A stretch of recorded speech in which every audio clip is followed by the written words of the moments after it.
going, guys? Welcome to another episode of the Hello World Podcast, podcast number 3, actually. So we're getting on a roll, getting into the swing of things. My name's Devin. I am your host for the podcast today, and we do have a couple housekeeping things to go over now. So that's what we're gonna do. First thing is I want to thank you guys for all the followers that I got this past couple weeks or so. Thank you guys for subscribing and feeling like it's worth enough to watch the videos and all that cool stuff. Really appreciate the likes and the comments and all that cool stuff. So that's awesome. Thank you, Sleeper Reader 66, who retweeted, which helped out a lot as well. So yeah, I just really appreciate you guys coming over from the my my main channel, which is transformed to something completely different. Started off a comic book channel, transformed to like a filmmaking type vlog channel, whatever. And now we're here. So welcome and thank you. Second thing I want to go over is the amount of time, how many times you're going to see videos like this coming out on my channel, like how often. And I'm just going to go ahead and say probably every 2 weeks or so, you can expect one of these podcasts. The reason why these podcasts don't happen every week, which is something I would prefer, but I just can't really justify it, is because I don't get many comics on a weekly basis. On average, I probably get around 3 comics every week. I mean, even this past week, I only got 2 comics, and the week before that, I think I got like 4 or something like that. So it usually maxes out around 5, and the least is probably around 1 or 2 comics a week. So I just don't get enough comics a week to warrant a podcast. So I do wait an extra week to kind of stockpile the comics so I can actually make a decent podcast on it.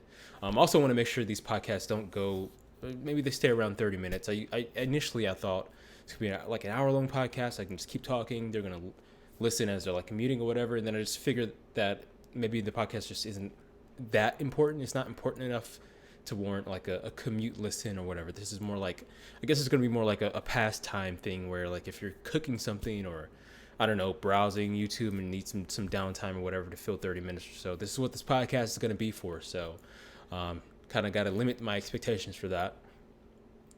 And then the next thing I want to do is kind of just show you guys some of the videos, because I mean, some may not have gone into my back catalog of videos, so maybe you didn't see, but I did make a video essay, which is the second type of format video that we're going to be playing here on Hello Wall, of saga in the idea of death of fictional characters within fiction and how that relates to the real world. So I discussed that a little bit, and I use some film-like techniques within there to make it a little bit more engaging. So if you guys want to check the video out, link is in the description. Maybe there'll be a title card, but definitely links in the description. I only have 4 videos on my channel, so it won't be hard to find. But I do want to give you guys who are maybe hesitant to check it out a sneak peek of what it looks like, so then you can decide after that. So let's just go ahead and roll that, and hopefully the audio plays. Okay, that analogy doesn't really work, nor was it particularly well written. But the point still stands. We all die, and we know it. So why is it so surprising when it happens to our favorite characters? Well, because they're like family. And no one wants to see their family die.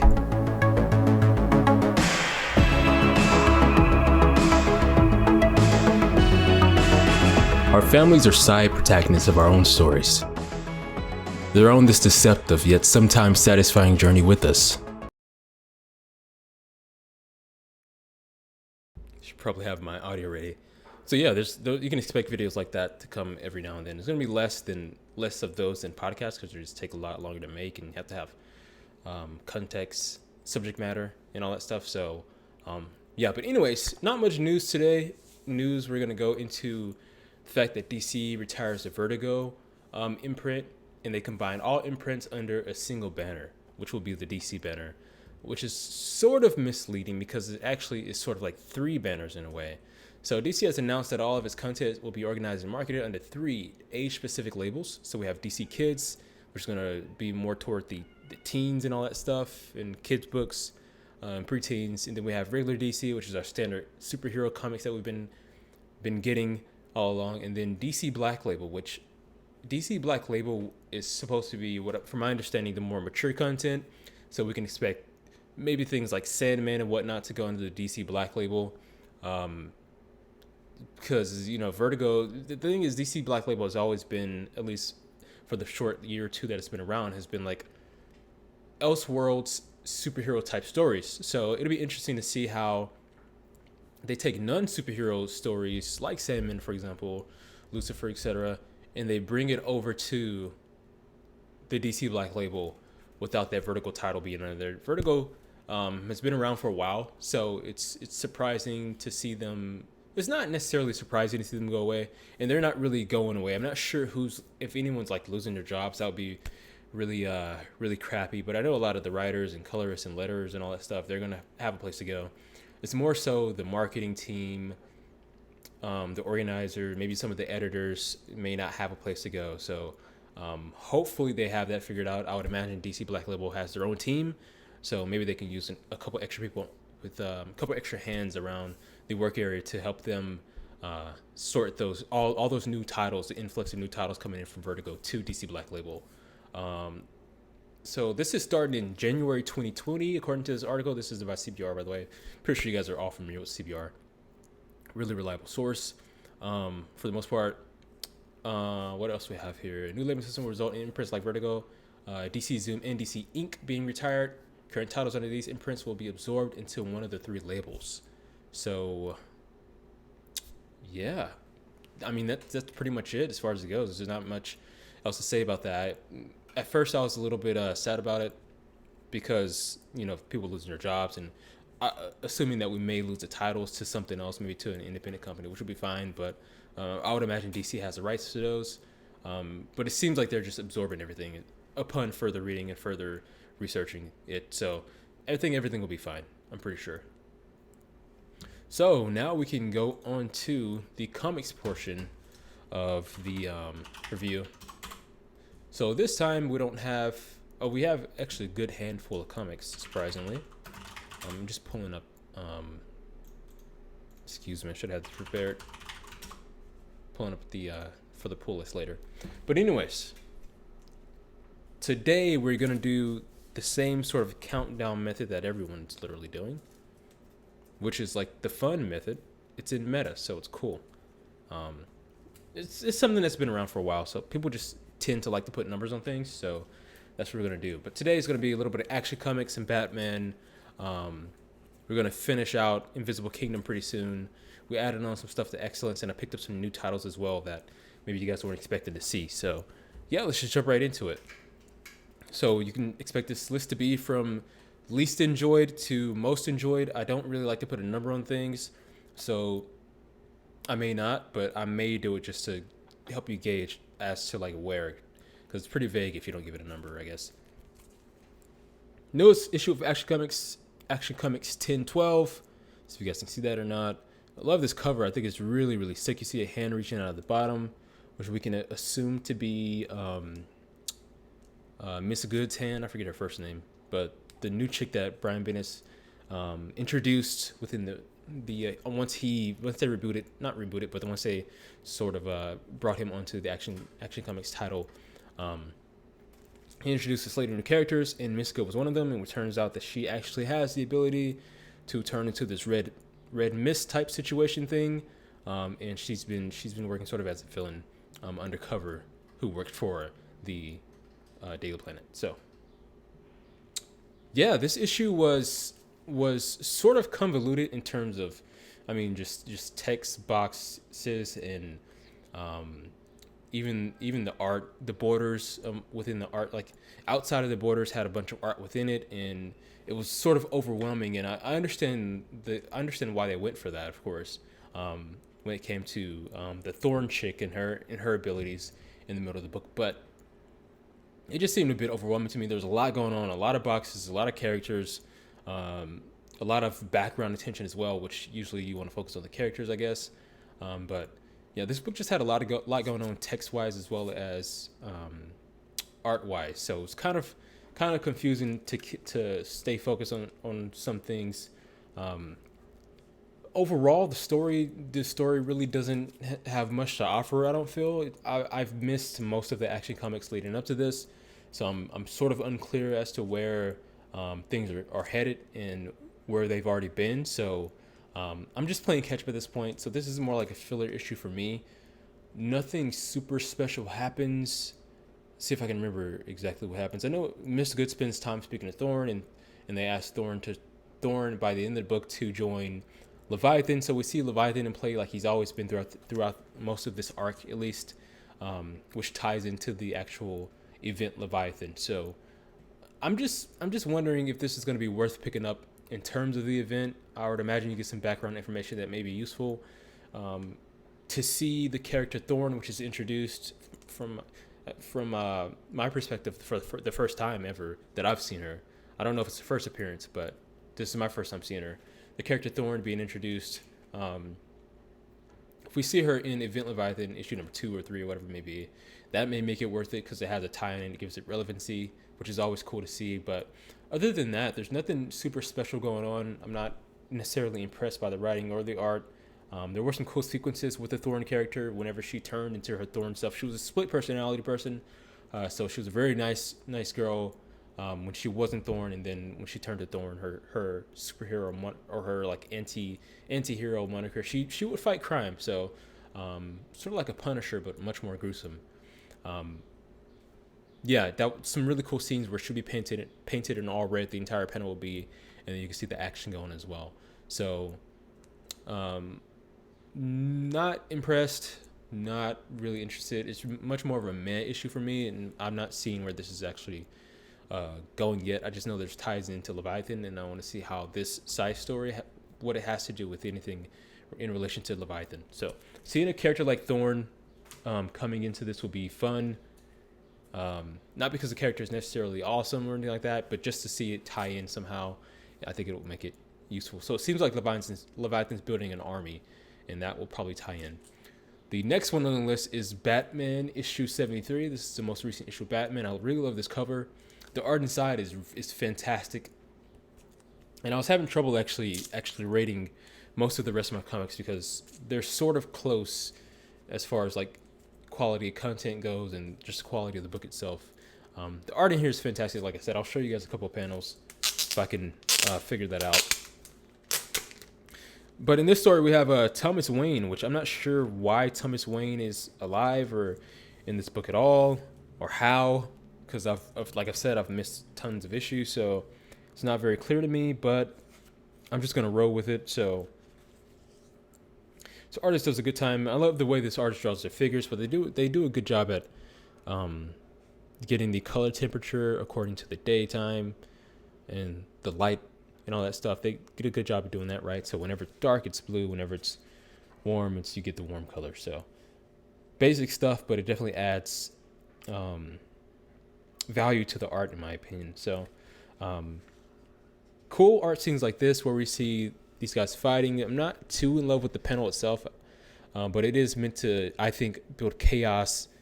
So Thomas Wayne starts fighting these desert ninja guys who are out there, presumably stopping him from reaching, I forget what it's called exactly, but the Raja Ghul pond of water that's supposed to like bring people back to life, I believe is what they're referring to.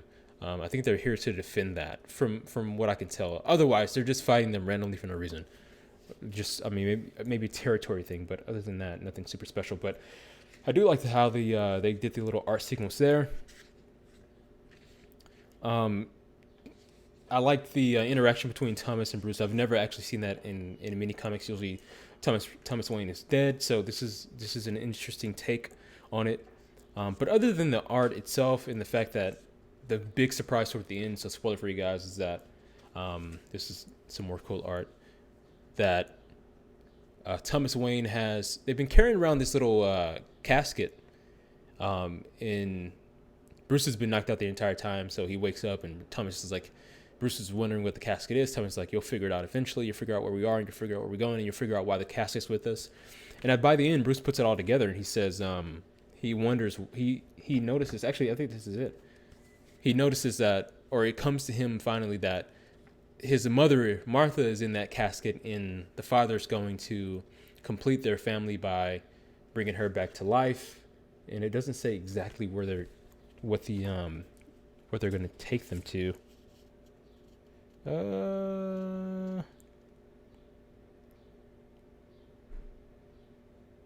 Ra's al Ghul's personal guard. So yeah, they must have been Ra's al Ghul's personal guard, but more awesome art. They just want to revive Martha.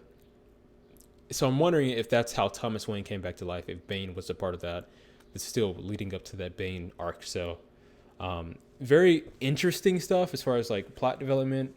Very good art in my opinion, especially the colors as well. It really ties everything together. But I do like the way this guy draws faces. It's almost like if you guys have seen Archie.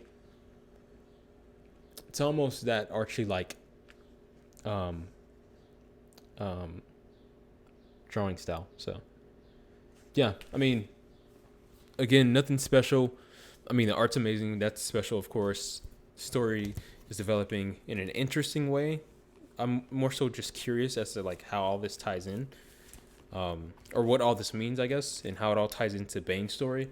But it was cool to see father and son on in this really weird adventure, heading to revive the mother. So yeah, that was next on my list. And to maybe give you perspective, that book right there probably would have been a 3, and Action Comics somewhere below that. So next we have Thanos number 1. Thanos number 1 is an older comic. It's part of the 6-part issue or 6-part series that is going on over at Marvel. One thing that really interested me with this is it's really hard to show you guys because of all the reflection, but I love the covers of these. Like it's like a painterly style to it. Very emotional. There's always Gamora alongside Thanos in some interesting way. I really love the covers on these, and this is really what made me pick it up. And I was hoping the art inside was something similar to this, but it's not even close. I really don't like the art inside. I think it's very flat, uninteresting colors as well. It just doesn't do it for me. So I'm hoping the story is worth it. So in this issue, we open with sort of a league of like villains in a way, and they're all sitting around the table and they're playing poker. Actually, we open with Gamora's scene. She's narrating the entire thing. But on Thanos' ship, there's like a number of villains, and they're all sitting around the table and they're playing poker or whatever, Texas Hold'em, whatever kind of card game, whatever. And they've noticed that a lot of the crew members have gone missing over time, because every time they step out to do something, and it happens a couple times in here, Thanos grabs them, takes them away, and kills them because he's trying to feed his thirst for killing, which we assume could be some sort of withdrawal from, or we can assume to be him trying to appease Mother Death, which is someone he's into, you know. So he spends the entire comic chasing death and chasing her. And he ends up seeing her as he goes onto this planet where Gamora is at as a kid, and he sees Lady Death, not Mother Death. He sees Lady Death wandering the desert land, and once he sees her through this viewfinder from on his ship, he gets excited. He goes down there. He starts killing and killing and killing. Interacts with another villain, or sort of villain who pushes religion onto people or kills them if they don't take on their religion. He finds Lady Death, and he tries to speak with her, but she avoids him. And Lady Death was always hovering around Gamora, so he found a real interest in Gamora because Gamora can also see Lady Death. So they already started with the ties between Gamora and Thanos. This is how, at least according to Tiny Howard, this is how Gamora and Thanos came to find each other. I don't know. It's interesting. I think Gamora and Thanos' story is probably one of the most complex, or at least dynamic stories, in terms of relationship stories within Marvel. And I'm a huge fan of like the Cosmos stuff, and the Marvel is really the ones putting out the good Cosmos stories as of now, as far as I can tell, with Thor and Guardians of the Galaxy, Silver Surfer. They have a good run of good Cosmos stories, whereas DC's kind of lagging behind in that front, even though I think they're better in all other areas. So I have to go here to get my fix, and I know this ties into Guardians of the Galaxy, I've been told at least. So I want to catch up on this over the next couple weeks before I pick up Guardians of the Galaxy, which is coming up really, really soon. I think we'll look at my pull list here and we'll see soon. But um, yeah, I mean, it was a decent read. Again, none of these back half books really blew me away.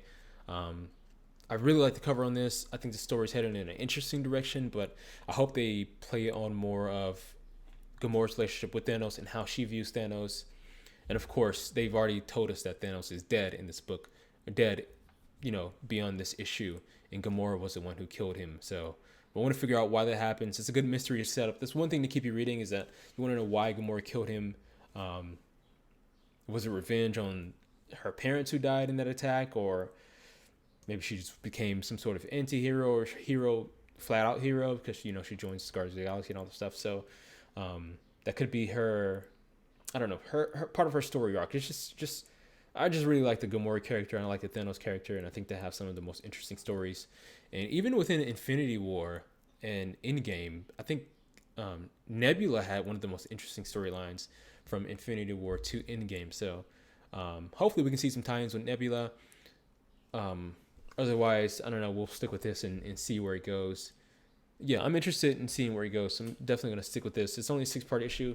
The book is $5, so it's a little bit hefty price, but something I can deal with. And that is the third to last book out of, I think, 6 or 7 books that we have. So not bad. Like I said, none of these books are necessarily terrible. They're just either uneventful, irrelevant in a lot of ways, or they're filler stuff, so they're still building up. Next on this list, surprisingly high, is Invisible Kingdom. This is number 4. Number 5 is the last issue, so pretty excited to get to end this and get this off my pull list. First issue of this, if you guys have been with me since episode 1, first issue of this I really didn't like. I thought dialogue was forced. Plot had plot holes, in my opinion, sort of convoluted in a way that not necessarily just hard to follow, but didn't really understand why they made the choices they did. But yeah, this one, I don't like the cover of this, but this one is successor to the 3rd issue, and actually a pretty good issue. The plot starts to pick up, things start to make more sense. Plot storylines, like in the first issue, for example, they would just end abruptly and uneventfully with no sort of engaging climax. So this issue does a good job at continuing on storylines, which is what I was looking forward to. And man, this art is just super sick, as it's always been. The artist is really picking up in this issue as we come down to a close. Some stuff seems rushed to me, and it could just be the artist's style.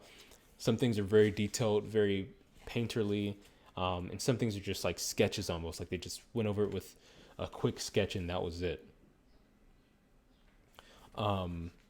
So in this story, just to plot things, if you guys have been following the story this entire time, Lux is like this, what has been likened to like the Amazon of this story, and then there is also like a missionary type religion that is anti-consumer, though they are taking money. It finds out that they are taking money from this Amazon like corporation in Lux, and they're using that money to who knows what, but they're getting that money, and they're supposedly hiding it in different places and using that to fund their religion.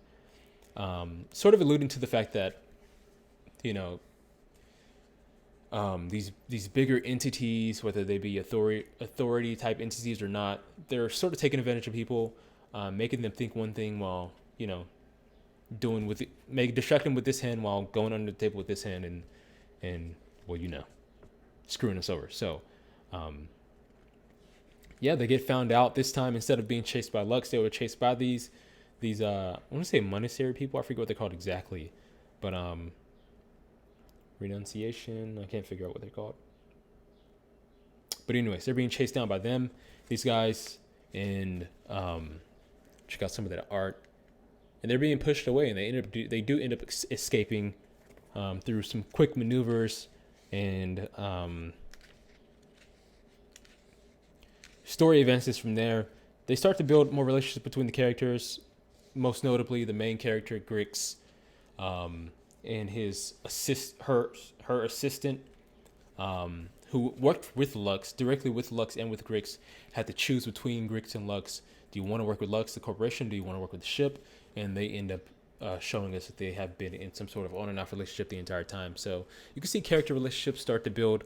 The plot starts to thicken slightly, but none of it is really, once again, with these back half comics, none of it's really super engaging or doesn't seem like it's really going anywhere special. Like, and this is something that, like I said before, like I was going to mention before, the first issue I did not like, but I just wanted to give it a chance because I desperately needed something from issue number 1 to start picking up. Second issue, same thing, didn't like it. Third issue, also didn't like it.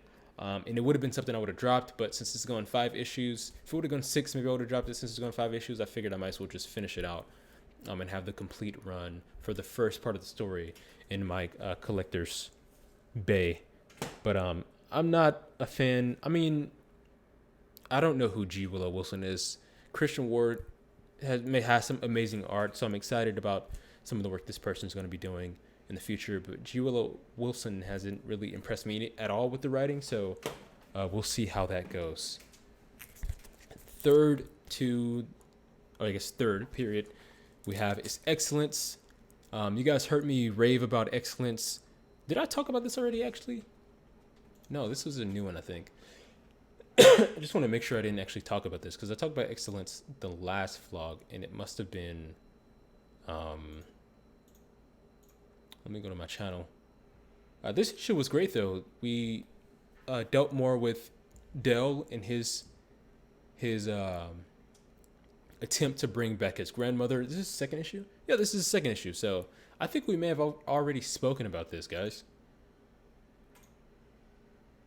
That'd be a big fail if we already spoke about this. Let me check this out.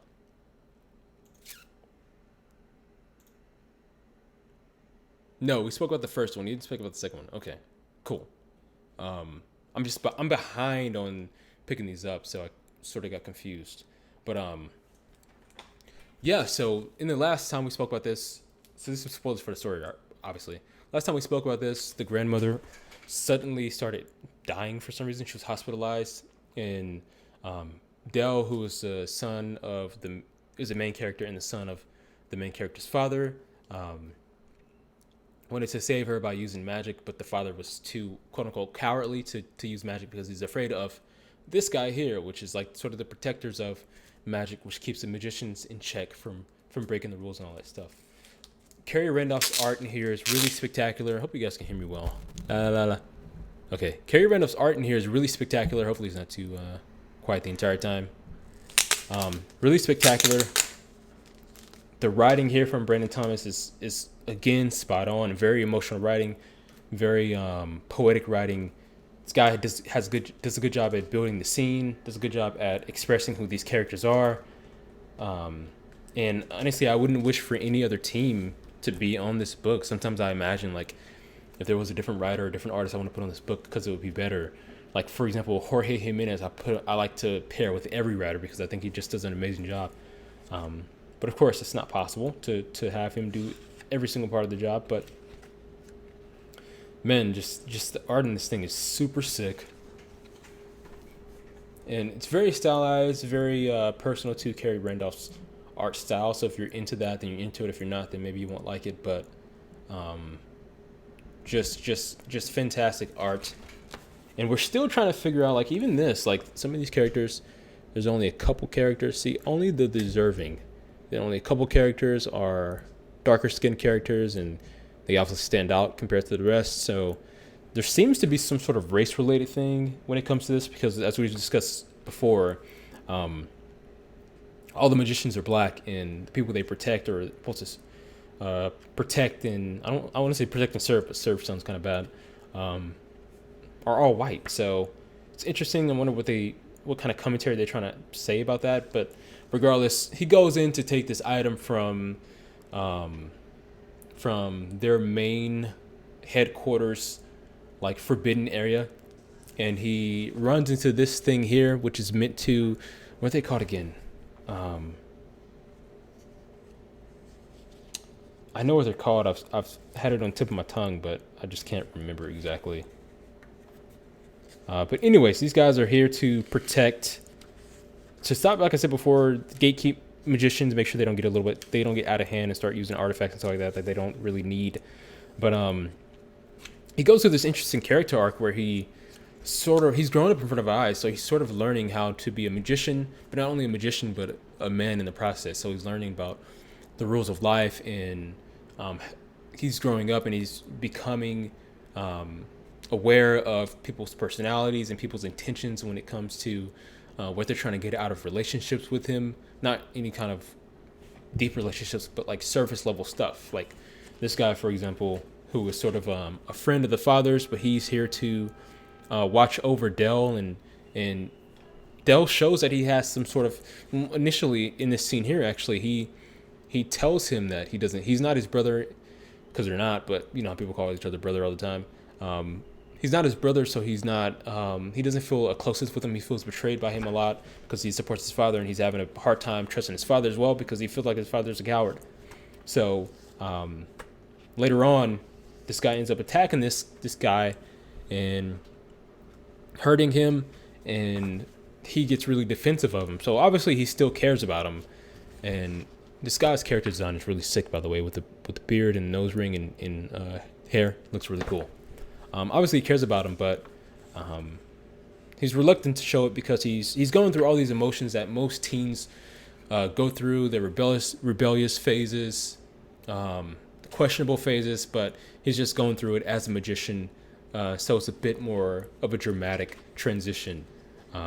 So he does this good thing where he brings back Brandon Thomas brings back sort of callbacks to previous issues, and they exist throughout the entire issue, from issue to issue. So it's cool to like, again, relevancy. It's important for me. It's cool to know that the first issue mattered to the second issue, and things are consistent. So we're seeing some spillover from the first issue into the second issue in terms of narration. And he keeps doing this thing where he goes back and forth between past and present and future. So we get him when he's 15, we get him when he's 19, 15, 19. We can assume that one day those will fuse together. But everything I mentioned before has been when he was, I think, 15 years old. And then we skip to this panel here where he goes to 19 years old and he's actually fighting these, they're called overseers. I just remembered, they're called overseers. So you can tell that by the white silhouette from all the power that they house. But we can see that he's much more of a stronger magician as he gets older. And the ironic thing about this is that this overseer defeats the both of these guys and locks him away, and says, he takes away his power and says, he talks about how he's nothing without his power, how he needs his power, he'll be a disappointment because his father will never love him if he doesn't have his power, which again goes to the dynamic of the relationship between the father and the kid. So he feels as if he has to have his powers and has to be a great magician for his father to love him. And we've all gone through that type of stuff, maybe, where you feel as if you need to prove something to your parents in order for them to love you. With me, it was football with my dad. I had to keep playing football, even though sometimes I just didn't want to, in order to prove to him, because he was a footballer, in order to prove to him that, or in order to feel as if he loved me the way that maybe I assumed he loved some other kids, stuff like that. So it's sort of deep and it hits home. You just want to make your parents proud. You don't want to disappoint. And this is one of the emotions that he's going through. And I can appreciate that because it's something I can relate to. But anyways, he ends up shocking him and hurting him really badly and says, this is only literally the tip of the iceberg. If you don't quit acting up, just get your act in order, follow the rules like everyone else, and then you won't have to see me again, and I won't have to kill you, because he threatens to kill him the next time. And then we see by the end of the book, the last page does one flash forward, and then he's fighting the overseer. And even the overseer says, like, as we cut to this panel of Dell's eyes as he's 19, and let me give you some context as far as, like, I'm really into this, by the way. So let me give some context as far as, like, what overseer is saying. I don't want to ever have overseer saying this on this panel. I don't ever want to have the conversation with you again, Spencer Dales, ever. You raise your one at me again, and I will end your world. It basically says that the entire time. You're going to regret that. Tell me you understand. And then he's reluctant to say he understands. And he's like, boy, he yells at him. And then he says, I understand. So good for you. So that's what the overseer says. And it feels as if he's won that. And then we see the scene where it says, ignore all this for the time being. We cut to the scene here, and I just think the way he transitions is brilliant. He transitions between um, um, present to past, or whatever you want to consider it. It's really hard to tell what actually is the present, because we started in the past, ended up with what you would assume to be present day, which would be when he's 15 years old, and then also future when he's 19. So it's kind of multiple timelines in a way, but it's really hard to tell what is present. But I don't think it really matters in the context of the story, because you're following his journey, period, and you've already seen his past and his present and the things that he's accomplished so far. So beyond this is what we're trying to figure out, I guess. So then the overseer says in this panel that I showed you guys, do you remember what I promised you, Dels? What I said would happen? And then Del says, nah, man, remind me. And he starts fighting. So Del's obviously confident in his powers. He's experienced the overseer's power before, and he feels like he has the confidence to take him on. So it'd be interesting if he actually can match him with the power.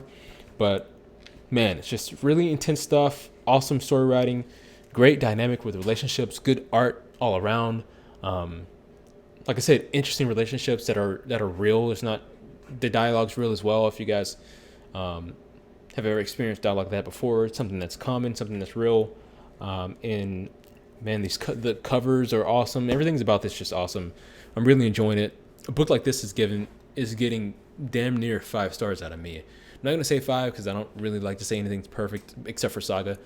But this is really, really close to being a perfect book for me. I can't really think of anything that wouldn't make it perfect for me. But this is, so you could argue that maybe it is for me at least. But yeah, really, really great stuff.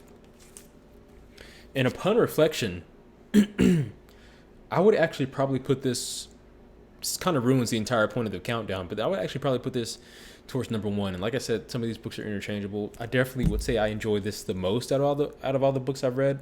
So let's just say this is number 1 for me. But I do have a couple other books I want to touch on, so let's get to those. Jeff Lemire's Ascender. I'm going to go over these quickly. I don't know how long I've been live, but I want to go over these quick as possible. Jeff Lemire's Ascender. Again, another solid entry. We get some flashbacks when it comes to the father and the daughter, and the mother of the daughter, who we haven't seen in what you would assume to be present day Ascender content. But they're on the run from the witch lady who oversees everything, who wants to get rid of technology. They have this technology, this gun with them, and they have a robot dog with them. And you see from the flashbacks that the mother is actually part robot, which is I would have assumed would be the reason why she dies, because she seems like she's part robot. But actually we figured out that she's bitten by one of the minions of the witch lady, who I think her name's Mother. One of the minions bites her, and she transforms in front of her daughter's eyes into this creepy monster or whatever. So yeah, once again, just good story, solid writing, interesting. Again, it's top of the pile for me because it's just consistent. I love the watercolor art in here. It's something different that I don't really see very often. So that's fun. Character design is cool. Weapon design is also cool.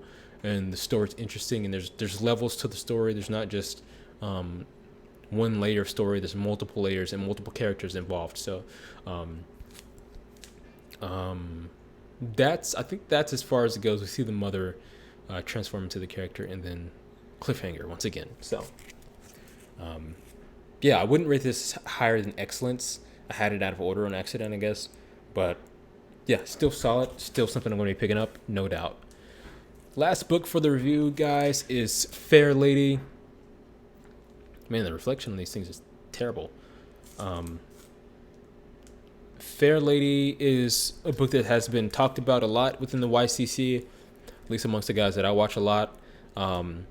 It's about this lady who, a fair lady is seen as an investigator, sort of. So it's sort of like a detective book in a way. It's very interesting, but it's set in a fantasy world where magic is a thing, and barbarians are a thing, and different animal creatures are a thing, which makes it a really cool setting. And then, so it's not your typical detective story. And then we see, in this issue at least, one of these barbarian guys is being framed. Not framed, sorry. one of the barbarian guys was a warrior, wanted to retire from being a warrior essentially, but he made a lot of enemies in the process, and he wants to be able to escape that past life and just move on. And he does so, but he hires our main lady, who isn't on here. She's actually on the back of the cover, but he hires her, our fair lady, to see if she can find out where he is. And they find a dead body in wake of where he should have been. And then, mystery ensues. So I don't want to ruin the mystery for you guys, but because I think these are actually worth picking up. But I really am enjoying these. These are like almost like one shots. This one actually ends on a cliffhanger. So, yeah, there's a continuation of the story, but there's like a mystery every single time. I think it's supposed to be the niche of this thing. So, art's really solid. Really do like the art. I like the action within the art as well. There's really nothing to complain about this book. Maybe my one complaint would be that the mystery could have been more fleshed out. It does seem like it goes by really fast, which is something to take into consideration. But I think you're getting your money's worth out of this. Is it $3.99? What is this book? It's not telling me on the front here, but I think it's around $3.99 book. So, that's becoming more of the norm nowadays, even with indie books. Actually, I kind of want to know what the price is on this. Because if it is $2.99, then it's definitely I would still suggest it at $3.99, but there's some hefty prices going on. It's like Marvel type prices there. Yeah, it's $3.99. So, yeah, these comics are getting more expensive as we go along, but hey, I think DC still keeps theirs pretty low at $2.99 for a lot of books. So hopefully we can keep those coming around. But yeah, I would suggest Fair Lady to anyone. I'm sorry I didn't go more into depth with this. I'm trying to keep this short, so get my quick thoughts on that. And that is the haul for, oh my gosh, I actually started playing my girlfriend's computer.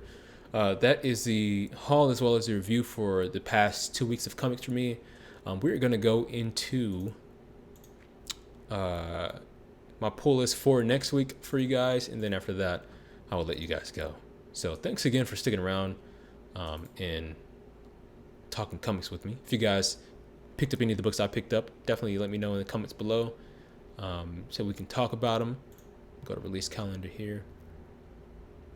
What's today's date? Okay. But yeah, if you picked up any of these books, let me know and we can talk about them. Definitely open to discussion. That's one reason why I'm doing this, because I just want to talk comics with you guys as much as I can. Considering that I don't... Wait, what is next week? Oh, it's July. Wow.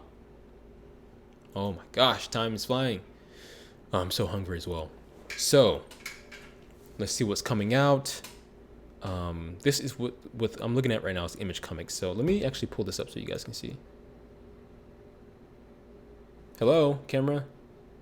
My camera disabled? It is. Okay, cool. I just want to make sure, like, I don't want to show you guys the wrong thing. Yeah, so that's 17. I should do a better job at, like, July 10th. What the hell? 10th. 3rd. Okay, here we go. We're getting in the area. Okay. It ends at Unearth. Okay. Anyway, so we're going to go DC Comics first. This is coming out the week of July 3rd. If you guys are wondering. So let's go from left to right. So we have not picking up Batgirl, not picking up the graphic novel we're going to skip. Haven't been reading Batman Ninja Turtles, not a huge fan of the Ninja Turtles like I was when I was a kid. So not getting into that. We got Deathstroke 45. So I am going to be picking up Doom Patrol. I liked Young Animals. I picked up the entire run of Shade the Changing Woman, the second installment of that, and I really had a good time reading that. So I want to keep going with Young Animal stuff. So that is what I'm going to do. I'm going to pick up Doom Patrol. I've never read any Doom Patrol before in my entire life. I haven't even seen the TV show that recently came out, which I've heard is really good. So maybe this will help me get into it. We'll see. A few more Furies. Harley Quinn. Here we go. Justice League 27. I am going to be picking up Justice League 27 when it comes out. Actually, whoa. So I don't know when Snyder and Jimenez are going to be back on the book for Justice League. I assumed it would have been Um, 27 is what I heard, I think, but I guess it's not because I can see Tini in the fourth is on here. I like Tini in the fourth. I need to pick up the 26 issue because that's when he comes on. So I guess that's a good place for me to start. So I'm probably going to go back to 26 and then continue from there. So maybe, yeah, I'm going to pick up 27 regardless. Not picking up Lois Lane number 1. I really don't like the art in that book. So definitely not going to be picking that up unless like something changes my mind. Speaking of bad Cosmos stories, Green Lantern's right there. From what I've heard, is not that great. So, yeah, you guys can expect to see Doom Patrol and Justice League coming through for next week. Or at least, the week following that is when I'm going to review it. All right, for Marvel, what do we have here? July 6th, okay. Anything interesting that I'm going to be picking up? I have some stuff that I want to pick up going forward, but it's not here yet. So I'm going to be picking up Guardians of the Galaxy, but not next week. Only I'm going to be picking up on, well, maybe we'll see, but I think issue 7 is when the new issue starts. This is the end of an arc, so I don't want to pick it up at the end of an arc. I've heard Immortal Hulk is amazing, but I have not been picking it up since the beginning. I don't know if it's a new arc or not. You guys should let me know in the comments below if there is a new arc so I can start picking it up, but yeah, it's 20 issues in, and is that a weekly comic? It feels like it hasn't been out that long, but everybody's reading it, so maybe I should hop on that one day. But it looks like maybe the only thing I'm picking up, maybe Guardians of the Galaxy, but other than that, there's nothing from Marvel that I'm picking up, which is typical for me. So let's go backwards, actually. What do we have here? Yeah, it looks like nothing. Ooh, what's Space Bandits? It's a number 1. Number 1's are an easy way for me to get in there. Oh, Mark Millar. Okay.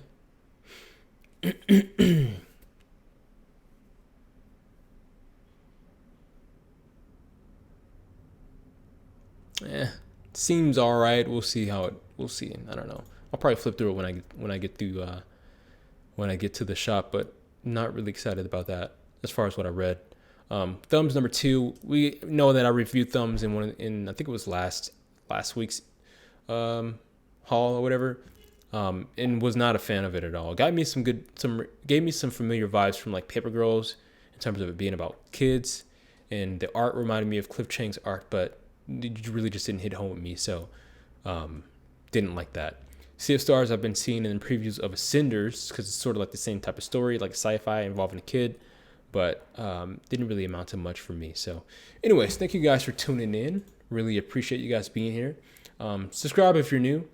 Give a like if you enjoyed it. Also leave a comment. Let me know which comic was your pick of the week for this week and maybe even last week if you want to go back that far. And yeah, hope you guys enjoyed. You have a good one.